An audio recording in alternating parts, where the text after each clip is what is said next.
Welcome to Reading with Miss Huntley. Today I'm going to share with you a book called Quinny and Hooper, written by Adriana Brad Scratchen. I don't know how to say her name, but you know. I'm going to flip through the book and show you the pictures because some of the pictures will help you understand what you're reading. Chapter 1, Quinny. The moving truck is so tall that you have to climb upstairs to get into it, so I do.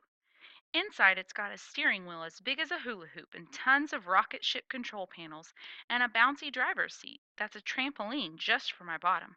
Plus, the air in here smells warm and gooey, like pizza and cinnamon buns all squished together. Quinny Bumble, get down from there, calls Mom from the sidewalk. Good news is, in 8 years, I'll be old enough to drive this thing.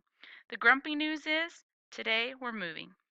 We equals me plus Mom plus Daddy plus P.U. Piper plus Icky Sticky Screamy Cleo, plus 147 boxes of all our stuff.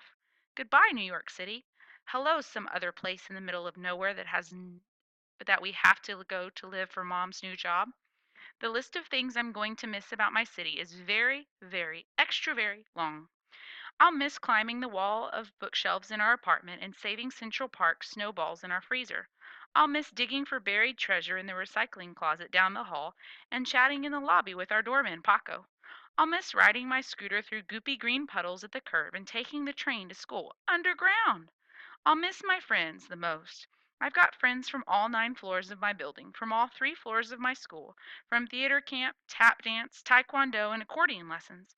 I've got friends from the farmer's market, the bagel store, the bookstore, the thrift store, and from just walking through Central Park. You'll make new friends and new lists when we get to our new town, says Mom. Baking cookies from scratch equals fun. Starting life from scratch equals no fun. Daddy won't even let me ride in the big giant moving truck. He makes me squeeze into the back seat of our tiny car between P.U. Piper, who's 4 and licks, and Icky Sticky Screamy Cleo, who's 1 and bites.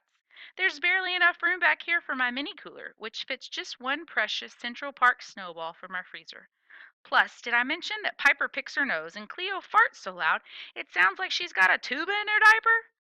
We speed up into the West Side Highway, zooming away from my fabulous city. We cross the George Washington Bridge, probably for the last time ever. I'm so sad thinking about that I fall asleep. But in the middle of my nap, Piper sticks an icky or a licky wet finger in my ear, deep, deep, deep into my warm, dry, sleepy ear.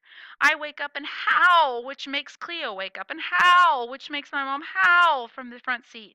Quinny, please! Please what? She licked me again. But spit is see through, so I never have any proof. Honey, she's just 4, says Mom. When she's 5, you'll say she's just 5. When she's 6, you'll say she's just 6. I put my hand over Piper's face and squeeze as a consequence for her inappropriate behavior. Quinny Bumble, that's enough, Mom howls again. She started it. Then be the one to finish it. You're the oldest, so set a good example. Mom is always going on like this, setting an example stuff. I'm sick of it.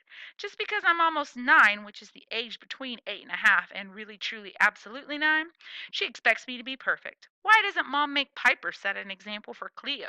She's older than Cleo, after all. It's going to be a long ride. Hours and hours long. Hours of trying to stop Cleo from biting my hair. Hours of playing crazy eights with Piper, who cheats. Hours of holding it till the next gas station and belting out like Oobaladi Ooblada by the Beatles, the most awesome band ever invented.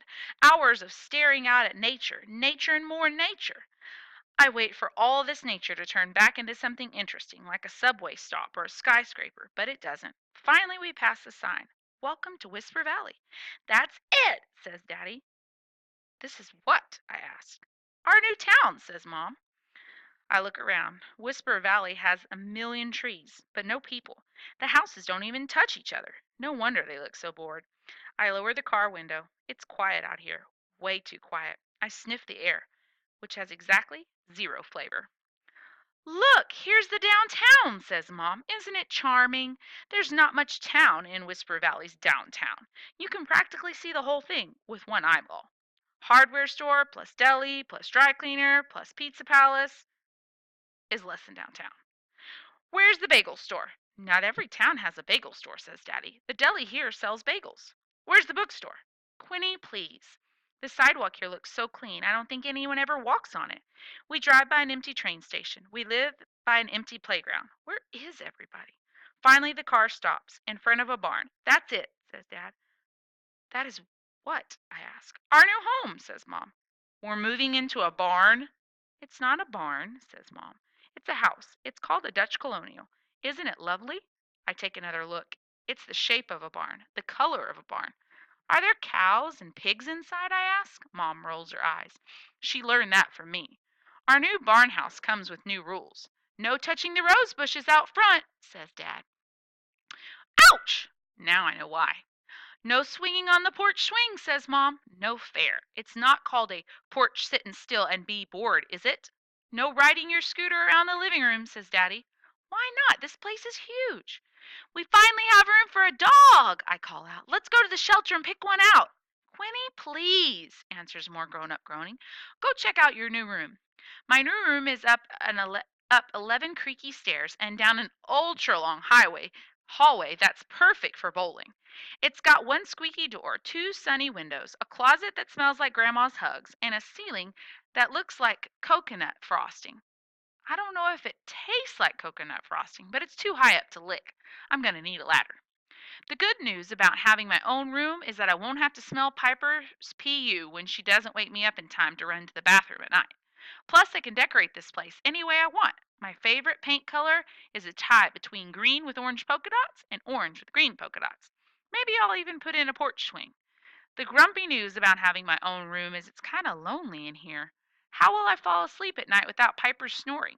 How will I wake up without her hunting for boogers up my nose with a flashlight? Time for lunch, Dad calls from outside. My parents unpack a picnic in our new backyard. Mom hands out sandwiches to everyone except Cleo, who has to eat soft serve peas because she doesn't have any teeth yet. Isn't this beautiful? Says Dad. I guess, if you like trees. Quinny, what's gotten into you? You loved Central Park, and it was full of trees. But Central Park had other stuff, too. It had a crazy bright rollerblades and freaky fast bikers and zoomy runners. It had singers and guitar players and picture painters and wacky outfits. It had dogs galore and a whole zoo, even plus a skating rink, a puppet theater, and a giant pond. Our new yard has just us in it, and all the yards around us are empty. Where is everybody? Finally, something happens. A chicken hops by. A real live chicken, just like the kind you hear about in books, except this one's stylish. It's got black and white stripes like a zebra. I knew this house was really a barn. Mom, Daddy, look! But Mom's busy trying to get Piper down from a tree. Dad's busy changing Cleo's stinky diaper and wiping her screaming spit up from his glasses at the same time. If I'm going to catch us a pet, I think I got to go fast. So I follow the zebra chicken and try to introduce myself. It hops over the back of my house and bark, bark, bark at the kitchen door, like it's angry about something. Hi there, chicken. I'm Quinny. Come inside and make yourself at home. The chicken turns and stares at me like I've done something wrong. Then it runs off. Hey, chicken, come back. I don't bite. It races into another yard. I keep following it until it's gone. Uh-oh. Now where am I? And what's that over there? A swing set? And who's on it? I can't see through all this nature. Maybe it's a girl. Maybe she's almost 9 too. Or maybe it's a boy. A friendly boy who likes to climb bookshelves and collect snowballs. I run over to find out. Uh-oh. Again, there is not a swing set. It's a fence around a garden. A garden full of strange tomatoes. Yellow, orange, purple, green tomatoes. Big and small and smooth and lumpy bumpy tomatoes. Even heart-shaped tomatoes, which I never seen before in my life. And the person inside the garden is definitely not a kid. Excuse me, young lady, says an old lady crouching and digging in the dirt. You're excused, I said. Or I say, did you happen to see a chicken run by here? The old lady stands up, way, way up. I've never seen a person so old and so tall both at the same time. She stares down at me, all serious and suspicious. I wonder if she knows how she looks, just like that guy in the front of my $2 bill. What about kids? I try again, all smiley and politely. Have you ever seen any kids around here? I'm looking at one right now, and it's trespassing. This yard is private property. Oh, sorry, I didn't realize. Back home, the outdoors belong to everyone. Where exactly do you live, young lady? I'm about to say New York City, But then I remember it's not true anymore, so I tell her, "In that house that looks like a barn, I guess." That's all it takes. The giant old lady starts walking me right back to the barn house. "Can I ask you a question?" I ask her. "If you must. Does anything exciting ever happen around here?" "Rarely." "That's what I was afraid of. Young lady, didn't anyone ever tell you not to talk to strangers?" "Then how would I ever meet anyone new?" All of a sudden I hear someone very familiar yelling, "Quinny! Quinny!" says the yelling. "Quinny Bumble, where are you?" "I take it you're Quinny Bumble?" says the old lady. I nod. "Well, I'm Mrs. Porridge." I wonder if she knows she is named after yucky soup. "And that chicken's name is Freya. Stay away from her. She almost killed my cat." My ears perk up. A killer chicken? Now that's exciting. "And I didn't know why Miss Porridge ever even had a cat." "You're so lucky to have a pet," I tell her. "I'm supposed to get a puppy once, but then I got my babysitter Cleo or my baby sister Cleo instead." "What's your cat's name? Does it do any tricks? Can I come over and play with it? I'm free right now." But before Miss Porridge can answer me, we're back at the barn house. Mom makes a serious, stiff face at me. Daddy looks half car sick and half relieved. "We were so worried," Mom says. "Quinny, you know better than to run off by yourself," Daddy says. "I do, but sometimes I forget stuff I already know." "I'm sorry," I tell them. "Very, very, extra very sorry." My parents thank Miss Porridge. They tell me to give then they give me a big talk about not running off by myself. Then they send me up to my room by myself. I trudge up the stairs all slumpy and sad. P.U. Piper is up here in the hall, smirking and smirky smiling.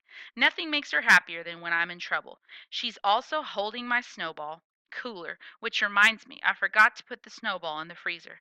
She hands me the cooler and says, "Ha ha, your snowball got all melty." "Got it" is not a word. I grab the cooler and slam my door in Piper's face. Then I sit there all alone in my lonely new room. No pet chicken, no new friend, no nothing.